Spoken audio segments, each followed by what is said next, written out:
Hello everyone, मैं आपके लिए बीपीएससी 134 चैप्टर 6 निर्भरता सिद्धांत इसके कुछ इंपॉर्टेंट नोट्स लेके आई हूँ। इसको पढ़ने के बाद अगर इस चैप्टर से कोई भी क्वेश्चन आता है तो आप इजीली सॉल्व कर देंगे उसको। देखिए, सबसे पहले हम जानते हैं निर्भरता सिद्धांत का परिचय।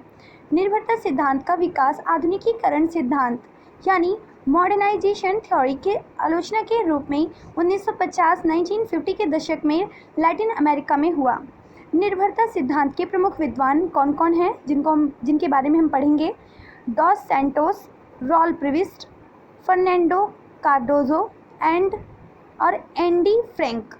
इनके अनुसार विकासशील व अग्रविकसित देशों का अल्प विकसित देशों का विकास बाह्य कारकों एक्सटर्नल फैक्टर्स के कारण नहीं हो पाता है, क्योंकि वैश्विक अर्थव्यवस्था की संरचना ही कुछ ऐसी बन गई है जिसकी वजह से देश कभी भी विकसित नहीं बन पाता है। निर्भरता सिद्धांत विकासशील व अल्प विकसित देशों के पिछड़ेपन के कारणों को ढूंढने की कोशिश करता है। निर्भरता सिद्धांत के विभिन्न संस्करण हैं। कौन कौन से हैं इसमें हम पढ़ लेंगे। एक तो इसका आंतरिक कारक जानेंगे, सरकार, आधारभूत ढांचा, बचत की दर, तकनीकी विशेषज्ञता। ठीक है। विश्व व्यवस्था में एक देश की दूसरे देश पर निर्भरता के कारण उस देश की सामाजिक, आर्थिक, सांस्कृतिक विदेश नीति प्रभावित होती है। बाह्य कारक कौन से हैं? जैसे पूंजी, तकनीक, तैयार माल, ये सब। ठीक है। इस सिद्धांत के 3 संस्करण हैं। कौन कौन से? निर्भरता सिद्धांत का माध्यम संस्करण, निर्भरता सिद्धांत का अतिवादी संस्करण, निर्भरता सिद्धांत का विश्व व्यवस्था संस्करण। ठीक है। सबसे पहला क्या था हमारा? निर्भरता सिद्धांत का मध्यम संस्करण। तो इसके बारे में पढ़ेंगे हम। इस सिद्धांत को अर्जेंटीना के अर्थशास्त्री रॉल प्रिविस्ट ने विकसित किया था। अर्जेंटीना के अर्थशास्त्री UNCTAD यानी कि व्यापार और विकास पर संयुक्त राष्ट्र का सम्मेलन के अध्यक्ष रहे। रॉल प्रिविस्ट का निर्भरता सिद्धांत को विकसित करने में महत्वपूर्ण योगदान रहा है। इन्होंने एक लेख लिखा था, the economics development of Latin America and it's principles problems, 1950 में।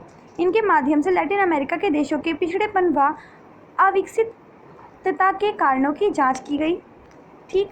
विकसित देशों ने लैटिन अमेरिका देशों पर व्यापार की प्रतिकूल शर्तें थोप दी गई थी, जिससे इन देशों की अर्थव्यवस्था खराब हो गई। ठीक है। फिर लैटिन अमेरिका देश कच्चा माल के उत्पादक देश हैं तथा इनका निर्यात औद्योगिकृत पूंजीवादी देशों को करते हैं।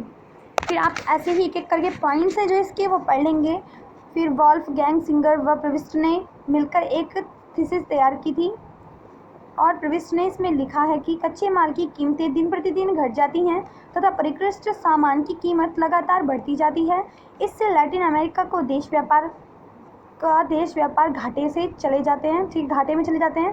फिर एक एक करके ऐसे आप पढ़ते रहेंगे जिन ने जो कहा है। लैटिन अमेरिका के बाजार का आकार छोटा होना चाहिए। लैटिन अमेरिका के देशों की कृषि है जो प्रधान अर्थव्यवस्था को औद्योगिकीकरण व्यवस्था में कैसे बदला जाए, और लैटिन अमेरिका में पूंजीवादी भारी मशीनों की कमी के बारे में बताया गया है। इसमें किसके द्वारा? प्रिविस्ट ने। ठीक है, प्रिविस्ट ने सुझाव दिया है ये। और निर्भरता सिद्धांत का अतिवादी संस्करण सेकंड था आपका।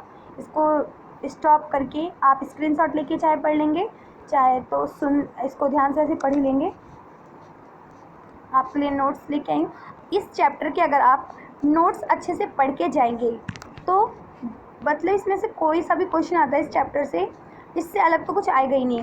निर्भरता सिद्धांत की मुख्य अवधारणाएं देख लो। प्रमुख अवधारणाएं क्या क्या हैं? एक तो है ऐतिहासिक प्रक्रिया के परिणाम के रूप में निर्भरता। दूसरा, परिधि, अर्धपरिधि और परिक्षेत्र अर्थव्यवस्था। तीसरा है उदारवादी सिद्धांतों की आलोचना के रूप में निर्भरता सिद्धांत। चौथा है आधुनिकीकरण सिद्धांत की आलोचना। पांचवा है अविकसितता का विकास। छठा है नव उदारवादी वैश्वीकरण निर्भरता के संस्थापक के रूप में। फिर एक एक करके इनको डिफाइन किया गया है। अवश्य इसको पढ़ के जाएं, स्टॉप करके एक बार रीडिंग जरूर कर लें। मैं तो यही बोलूँगी आपको, अगर आप चाहते हैं कि आपके मार्क्स अच्छे आएँ तो आप ज़रूर पढ़ लें इसको। इस चैप्टर से इनके अलावा कोई आपको एक्स्ट्रा इससे हट करके कोई क्वेश्चन नहीं आने वाला है। जो भी क्वेश्चन पूछे जाएंगे इस चैप्टर से वो इन्हीं में से होंगे। इससे बाहर कोई क्वेश्चन नहीं जाएगा, इसी में से बना हुआ प्रश्न होगा वो आपको जो मिलेगा करने के लिए। ठीक है, नव उदारवादी वैश्वीकरण निर्भरता के संस्थापक के रूप में। ठीक है, देख लेंगे एक बार आप लोग, फिर आपका हो जाएगा ये चैप्टर कंप्लीट एकदम। देख लिया आपने पॉइंट्स। अब एक बार आप स्टॉप करके इस वीडियो को देख लेंगे आराम से और ध्यान से पढ़ लेंगे।